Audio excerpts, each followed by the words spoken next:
Okay, the Vanquish Soul K9 vid. So just going over the cards, the main game plans, how to stop the deck, ways that you can kind of exploit the cards, and little weaknesses here and there. Two things I want to preface right now to get out of the way. This deck has major consistency issues. People are trying to find engines and finding ways to alleviate that, whether it's playing more K9 cards in their deck, or they're playing 7th Tachyon, or they're playing Small World, or Extrav, or just whatever consistency pieces they can find that fit in the deck to make it flow better. So that is one thing you can exploit. Is stopping this deck early can typically end their turn because the deck has to open very specific hands. Um, like the only deck right now that isn't required to open like 2 or 3 card combos is Yummy. Yummy is the one exception, but every other deck like Lunalight, Crystron K9, Vanquish K9, Dracotel, like all those decks, they have to open a combination of cards to be able to play, and that's one thing that you can abuse against them. Um, but more so this deck because of its consistency issues. And depending on what card they play for their consistency, can make Droll better against them. So that is one thing to keep in mind. And the second thing is if they activate one of their Vanquish Soul effects, say they go normal summon Raisin effect to add, they cannot in that same chain link chain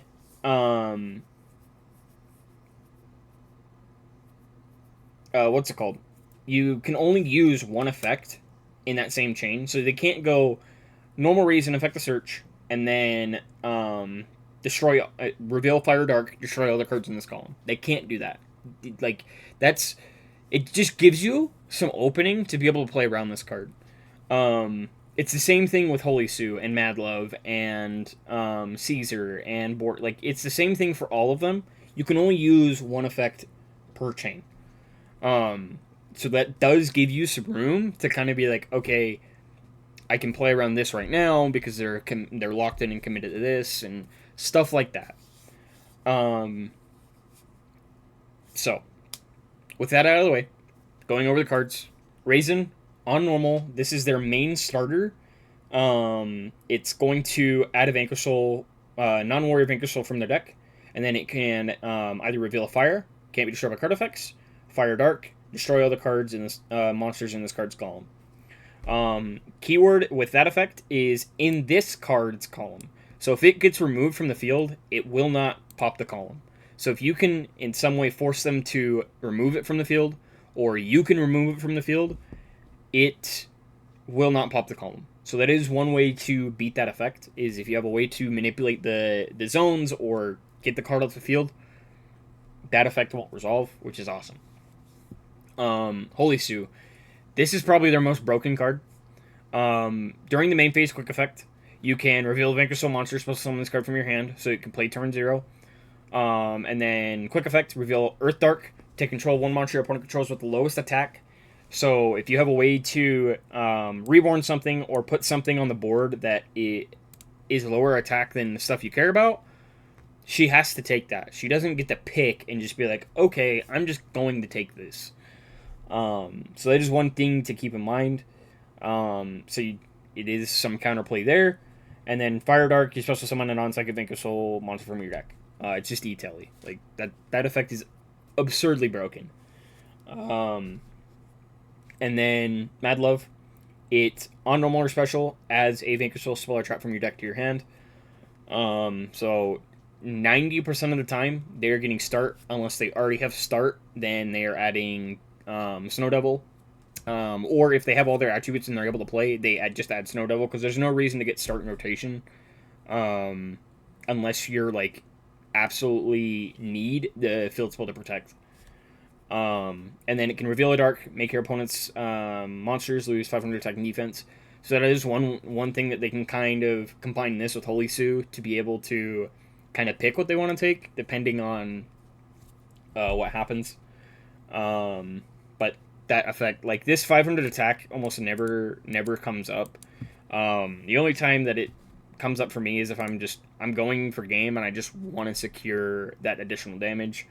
And then Dark Earth, you return one monster with the lowest defense on the field to the hand. And so that is a way for them to remove even more bodies. But it's on the field, so it's if they have something with zero defense on the field and you don't have something, they have to return their own body. So they don't just get to pick and choose with that effect. Jiaolong, this is their good fire type. If you reveal a card in your hand to activate any Vanquish Soul card or effect, it doesn't have to be him. You can special summon Jiaolong from your hand, and then it can reveal a fire, change the battle position of one monster on the field. So this gives the deck a way to play around Book of Moons. So like Cookie Yummy Way to book, along with like just straight up Book of Moons, stuff like that. Jiaolong can allow the deck to kind of play around that. And then you can reveal 2 fires, add any Vanquish Soul card from your deck to your hand, which is phenomenal. And yeah, like that effect is insane because you can get the spell, you can get the trap, you can get a monster, whatever you need. He just accesses it, so it's just extra consistency there. Caesar, during the main phase, it's the same thing on Borger. You target a non-dragon and a non-machine for their respective ones, and you return it to the hand and special summon it from the hand. So it's a way that they can dodge Valor and Imperm if they have that. Typically, people are going to 1-1. They're not playing 2 Burger anymore because they're not super worried about that dark attribute because they are playing the heavier Canine build. So that is one thing that like don't like playing Imperm and Valor against this deck because they can just dodge it with these. I keep them in against this deck because if you can negate the Mad Love, the Raisin, the Holy Sue, whatever, even Jiaolong, if that's like their only way to play, and they revealed like double, like they like went Joe Cool summoned Jiaolong, and then Jiaolong revealed 2 Ash Blossoms. Maybe it's worth hitting it there. You never know. And then Caesar can reveal an Earth. It's unaffected by opponent's activated effects this turn, so it just turns it into a pseudo towers. But the effect that's important is Earth, Fire, Dark, destroy one other card in the field. That's crazy good, because it does not target. Which is insane. And then Burger burns for, has the same effect to summon, but it can reveal a dark draw card, or reveal Earth, Fire, and burn your opponent for 15. So that is one thing with Heavy Borger that they can exploit if you use like Heavy Polymerization in the Lunar deck, or if you go pure Reese map in the Yummy deck. They can kind of exploit that, and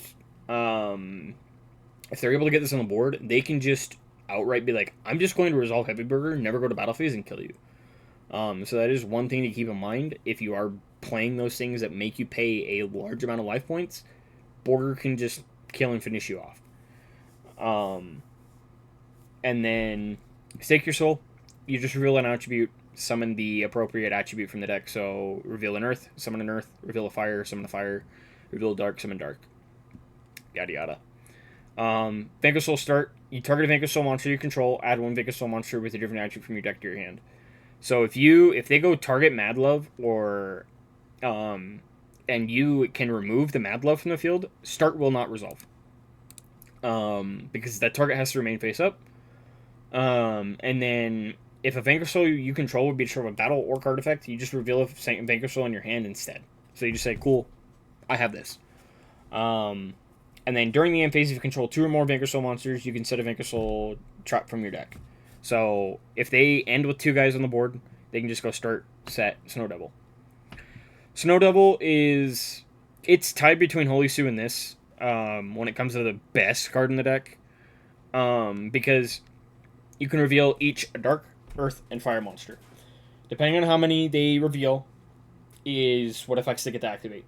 If they reveal only 1, and you inflict 400 damage to your opponent, and they're supposed to summon a Vanquish Soul monster from your hand.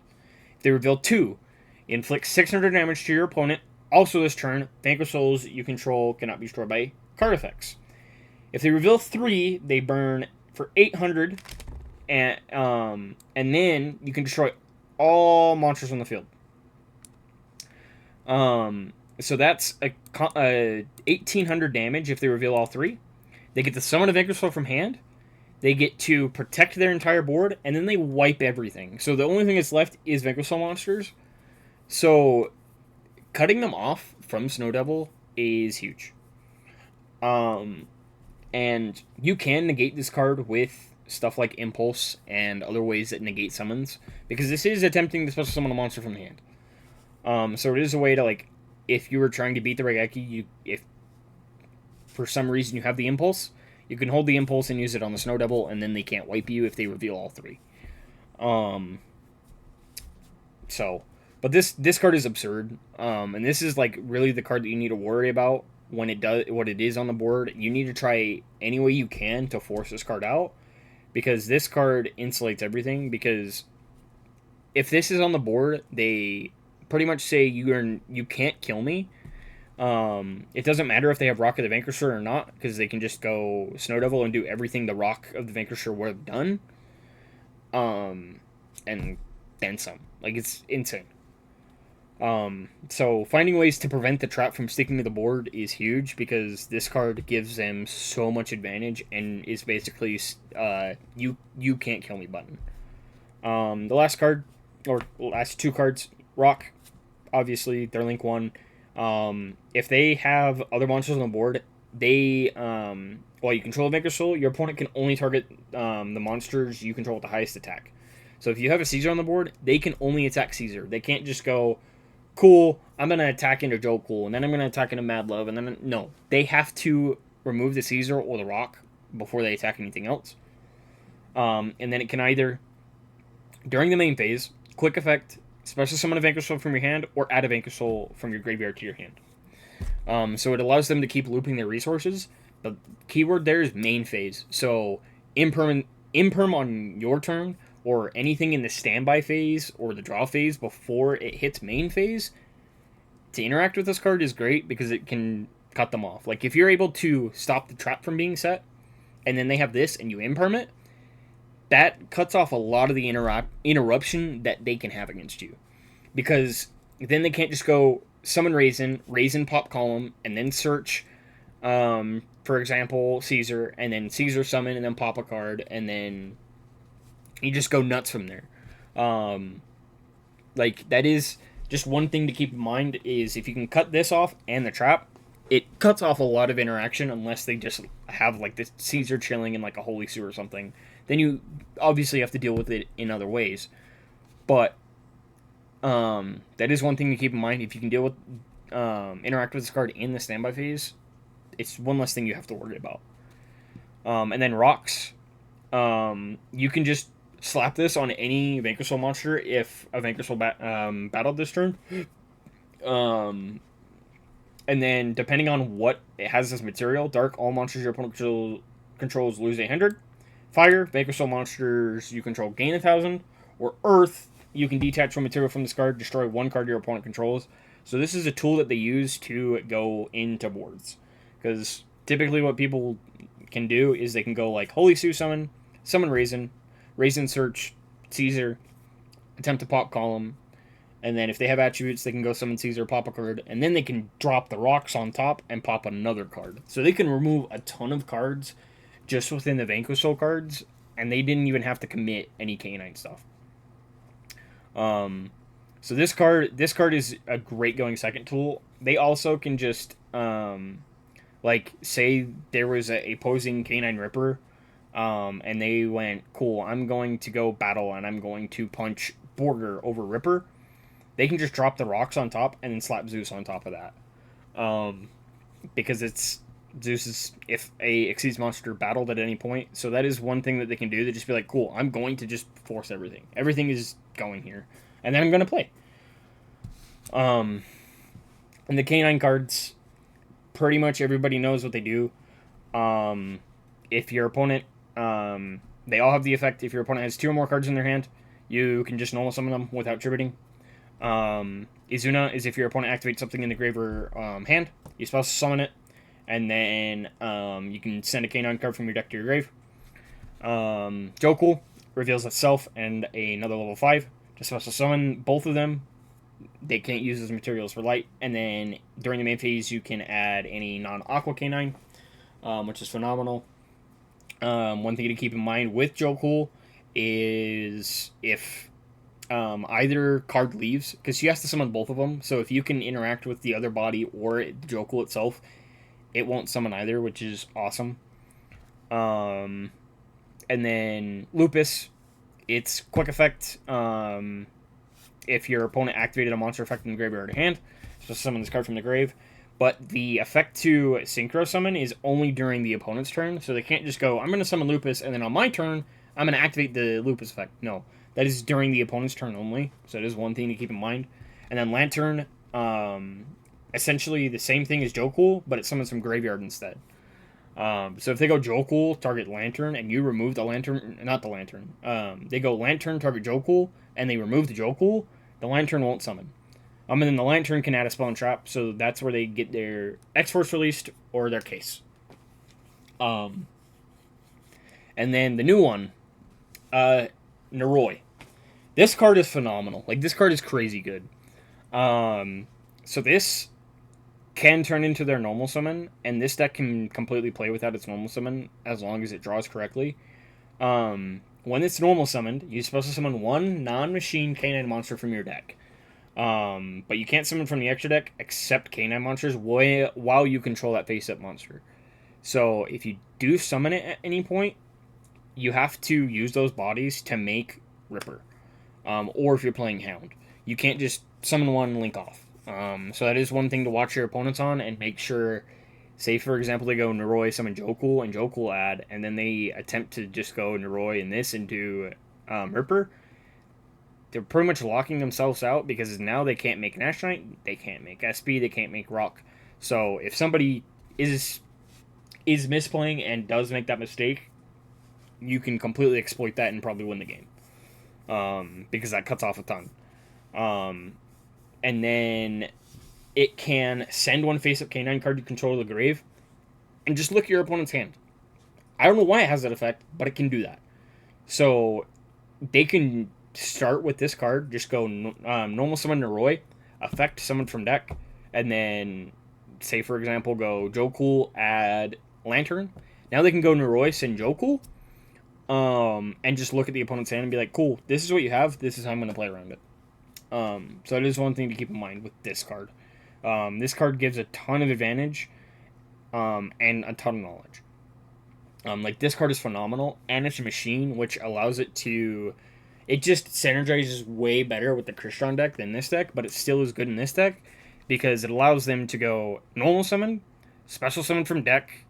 Say, for example, you summoned Izuna, you then can go dump Lupus, make Ripper there, and then Ripper can add Lantern or Joe and then you just continue going. And if you have another level 5, you just get Joe summons both 5s, and then Lantern can target the Lupus, summon back, and now you can use the Joe the 5, the Lantern, and the Lupus to make Sharyuya, and that Sharyuya is protected because you have Ripper on the board. And Sharyuya is probably something they're going to be playing moving forward, because the Naroi makes it a lot easier to make this card. And this is how they're going to get into their Vanquish Soul cards. Because if they don't have their Vanquish Soul cards, they're going to draw 4 cards, and they got Izuna, a Joe a Lupus, a Lantern, and probably a case and another card off that case. They removed, 1, 2, 3, 4, 5, 6, 7 cards plus the 5. The likelihood of them drawing into a Vanquish Soul starter is very high. So that is one thing to keep in mind. If they are just doing only K9 plays, and they make Sharyuya, that is a pretty telltale sign that they only have K9 and they don't have Vanquish Soul. And if you can negate that Sharyuya, it's pretty good. And then case on activation, you add a K9. K9 monsters your opponent's you control gain 900 attack if your opponent's activated a monster effect in the hand or grave. And then if it's popped, it can set a K9 quick play spell. So that's where they go when they make the Masquerade on someone can pop the case, and the case can get the force released. So if they get Case, some people think, oh, they already used their Spell and Trap Red Search and they used the Ripper Search, they're not getting Force Released. They can still get Force Released off the Umbral Horror. On top of the Ripper, also just has the ability to add a Canine card, and then if your opponent's activated a monster effect this turn, doesn't matter where, you can just set a quick Canine Quick Play spell from your deck or grave. So that is one thing to keep in mind. But Case, phenomenal card. Sometimes they play 3, sometimes they play 2, maybe 1. But this is a big consistency tool, especially because Leroy coming out makes this card even better because it also allows them to essentially use the Canine package to technically get into their Vanquish Soul cards, which most of the time the Star Yuya is probably going to get them into their Vanquish Soul cards and allow them to do their whole Vanquish Soul line. So Leroy does help this deck's consistency. I don't think it fixes it, but it definitely helps. And then the Force Release is just how they summon Hound. Not Hound, Werewolf. And then when it's activated, you make the K9 XYZ and you can pop a card. And then if this card's in the grave at the end of the battle phase, if a K9 monster battled, they can just set it. So if they discarded it at any point or whatever and they go and attack, they can just say, cool, I'm going to set it and just have it at any point. So if they get this in rotation, they can basically turn on their werewolf whenever they want, as long as they can get the battle phase. And then the 2 extra deck monsters, you have Ripper, negate something in the hand or grave, and can search a K9 card, and then has that hidden effect where it can set the K9 quick play spell. But for whatever effect it activates, it has to detach. So if they add, they only get 1 negate. So that is one thing to keep in mind, and they 90% of the time, they use it for 1 negate and 1 search. They almost never use it for 2 negates unless they have to and they're forced to. Werewolf, for each material it has, it can attack. And then quick effect, detach a material from this card. Then activate the effect depending on whose turn it is. That's when your opponent activates card in effect, so they have to do it in response. They can't just do it at any point. If it's your turn, the werewolf player's turn, they can banish 1 card each from your opponent's field and grave, non-target. Or if it's your opponent's turn, they just get to look at your hand and banish a card from it until the end phase. So it's just more hand knowledge for some reason. I don't know why they get that, but they do. So Neroi does it, and Werewolf both do it. So they can just literally look at your hand and be like, cool, I know what you have now, I know how to beat you. Werewolf is in some lists, it's not. I prefer Werewolf because if you summon it, it hits really hard. It hits like a fucking freight train if it goes in the battle phase. It banishes cards from the field and grave or from the hand, and the force release pops a card. Like, that's phenomenal. And then the new card, Jax. This card's hit or miss for people. Some people are playing it, some people aren't. I still don't know if I'm going to play it, but if it succeeds summoned, or if opponent activated a monster effect in the hand or grave, you can detach a material from this card, target 1 monster on the field, and pop it. So they at any point can take 2 level 5s and just pop a card, which is crazy good in my eyes for that effect. Like, just being able to pop a card. It would be even better if it just was a non-target pop anything. This would be an auto include, but it's because it targets 1 monster on the field. So it just opens up counterplay to that card. And then if they use this to make a K9 XYZ monster, it gains this effect. During any turn in which your opponent's activated a monster effect in the hand or grave, any battle damage this card inflicts to your opponent is doubled. So essentially what they can use this for is, I'm going to summon Jax, I'm going to activate its effect, and pop a card. I'm now going to go Force Released, target Jax, make Werewolf. Now Werewolf, most likely, Jax has a material, and Jax becomes a material. That allows the, what's it called? It can attack twice, and that's 3,300. And then, if it has Jackson's material, all that damage is doubled. So that's 66. That's, if I do my math right, that's 13,200. It's probably killing you. Like, if you don't remove the Jax, and then you let them go Force Release into Werewolf, and they go into battle phase and they attack, you're probably dead. Like, there's very low chance that you're going to survive that. So that is one thing that they can use Jax for, is they can just use Jax as a way to just say, cool, I'm going second, I only have Canine cards. I may not be able to put up an M board, but I'm just going to kill you if this Jax and this Werewolf stick. So that's why it's like, it's the deck doesn't really need the ability to summon this Impapa card. I think it may replace Valon, but Valon also has dual utility in locking the body down, and then if it leaves the field at any point, it can send a set card. So I don't know. We probably will see this card played. But some lists may not play it, and they may just forego it. I don't know. So basic rundown of all that. On to hand traps that are good against the deck. Fua is not bad, depending on the lines they go for. Because if they summon out of the deck with Holy Suit, that's a draw. If they summon the Rock, that's another draw. And if they summon Ripper, that's another draw. And their Noroi being out also gives you a draw as well. So Fua, post Doom, I like it a lot better into the deck. Just because Noroi is also just another draw that you can just wait for him and just be like, cool, you're going to special summon, I'm just going to chain Fua and what's it called? And draw cards. Because if you want to do anything, you have to give me draws at this point, which is awesome. One card that I also think is phenomenal is Perulia, because if you drop it on their turn, they can kind of play around it by just going normal summon, and then they don't really have to commit anything else. They can kind of play around it by going like Chain Azuna, stuff like that. They can give you very minimal draws under Perulia. The time that Perulia feels really good is on your turn. Coming into your turn, if you draw it, just dropping it. Now if they want to go Rock Summon Raisin, if they want to summon Holy Sue, or they want to summon Borger or Caesar, or they want to summon Azuna, if they want to summon any of that from hand, which is where their interruptions come from, they have to give you draws, giving you more ways to play and attempt to fight into their board, which is awesome. I also like Perulia for the reason, even game one, if you're maining the card, you can just drop it, and if they try to go turn 0 plays with Holy Sue and Izuna, they have to give you draws, which is great.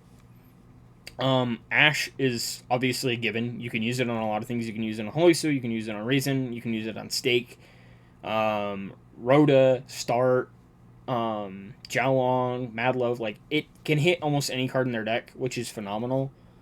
And usually I just like dropping this early just to be like, cool, I'm going to try and stop you early. That's usually how I'm trying to beat this deck. Is if they start searching cards and getting attributes in hand, the game is going to be really difficult once they get all three, because now they can activate whatever the hell they want. Your goal is to stop this deck early, because the chance of them bricking is very high, on top of a lot of the times they don't draw all the attributes they need, so if you can cut them off from a specific attribute, it makes it really difficult for them to play. So Ash is great for that. Ogre is not bad. Just because you can... The times that Ogre feels good to me is paired with Nib. It's the same thing with Valor and Imperm.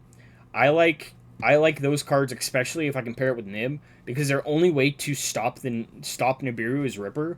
So if they go summon Ripper effect to search, you can chain Ogre. It's gonna force that negate out, and now you can just nib them at any point for free, because they're just not gonna have that negate unless they put up a second Ripper, which most of the time they won't do. And then you're just free to nib them. You can also do the same thing with Valor and Imperm. You just go nib, they chain it, you chain Valor Imperm, cool, their whole board's gone, and they end on a nib token, which is great. And then Ogre you can use on like Rock and stuff to make them play awkwardly. Like on their turn, if they go Rock add back, you can Ogre it. Now they don't have Rock of the Vanquisher for your turn, or if they want to have it, they have to link off one of their Vanquishable bodies, which is less resources for them to stick a Rock on the board. You can also use it against Noroi to cut them off from K9 plays, and force them to search cards that are inoptimal, Um, it's just something that you can do there, like depending on like what they summon. Because the only way they can really play around it then is Noroi summon Jokul, Jokul add Izuna, and then Izuna into Lupus, which does allow them to kind of play around it, but it's still not the greatest. Um, the other one that I really like Ogre for is on Izuna and Lupus both. On your turn, like if they go Izuna, dump summon Lupus, Lupus effect to Xyz, you can just chain Ogre on it, and now they don't get to Xyz, so they don't get to make Nash Knight, they don't get to make Valon, they don't get to make Ripper, they don't get to make any of those interruptions anymore. So that is one thing that Ogre is great for if you are playing into K9 cards, or your deck just inherently is playing into them. You can just use the Ogre on the Lupus or the Izuna, and then you just don't have to worry about those cards, which is great. Ghost Bell can kind of serve that same purpose. If you are playing Ghost Bell, I wouldn't recommend keeping it in against this deck because there's no solid point to really Ghost Bell this deck. Like, the Ghost Bell, it can stop the Rocket the Vanquisher add back, but they just do it on your turn, so it doesn't matter. They don't really care.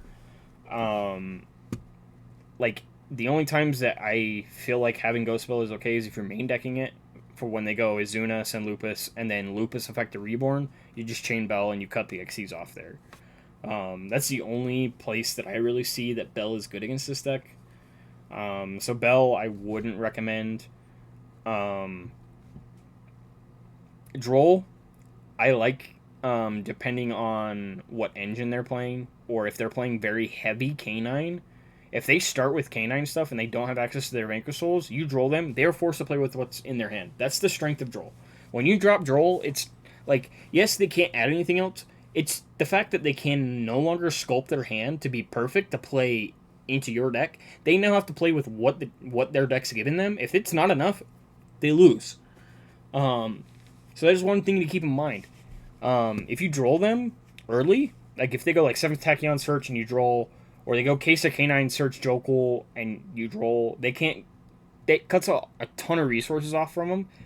And especially if they go Case at Jokul and they're trying to just play, or Case add Noroi, and they're just trying to play with this stuff, it also just cuts this off, which is phenomenal. Like, Droll against this deck, I'm putting in every time. I love Droll against this deck. Valor Imperm, I already kind of talked about them. You can use them to just make your Nib crazy, make your Nib live, but it's also used against Holy Sue, used against Raisin. You can use it against Mad Love. Like, you can use it against pretty much anything in their deck, as long as you can make a read on them, or you'll probably just know what they have in hand because they have to reveal for almost all their for all their Vanquish Soul effects. They have to reveal and give you hand knowledge. So you can utilize that to know where, okay, the Ash is good here, or the Valor's good here, or the Imperm's good here. Because depending on what they reveal, tells you, cool, they revealed this, they probably need this Raisin Resolve, I'm going to Imperm it. Same thing with I'm going to Valor it. That is just one thing, like, just keeping track and knowing what your opponent does and doesn't have in hand is super important in this matchup. So, like, just being able to take that mental note of, cool, they revealed Earth and Dark. They have not revealed Fire, and they've had 2 cards that want to reveal Fire. I need to cut them off from getting to a Fire. And so on and so on. Or it's like, okay, they've revealed Mad Love, Raisin, Holy Sue. They haven't revealed a Jiaolong or a Caesar or a Border at any point. So they don't have any of those cards. Maybe I can stop these and cut them off from getting to those cards. So it's just making a read on what your opponent's revealing can tell you a lot about how their hand is shaped. And that is one thing that you can use against that deck that makes it pretty easy. There is no standard line. It's just really making a read and just trying to stop this deck early. So, like, when they go normal summon Mad Love or normal summon Raisin, usually hand trapping it is pretty safe because the chances of them bricking is very high, as I said earlier. So, if you do have the hand traps, just try and drop them early against this deck. And if you can't, then just try to, if you have specific combinations of cards like Ogre, and Nib, just focus on just being like, cool, I'm going to Ogre the Ripper, and now I'm going to Nib, and take you off of a lot of resources, or I'm gonna save the nib and Veiler. If you have nib and Veiler, don't even worry about stopping them early. Just let them play, and then just go. I'm gonna Veiler, this Ripper, and then I'm just gonna nib you, stuff like that. It's just making reads and kind of gauging what your opponent has in hand based on what they reveal is the biggest thing to keep in mind.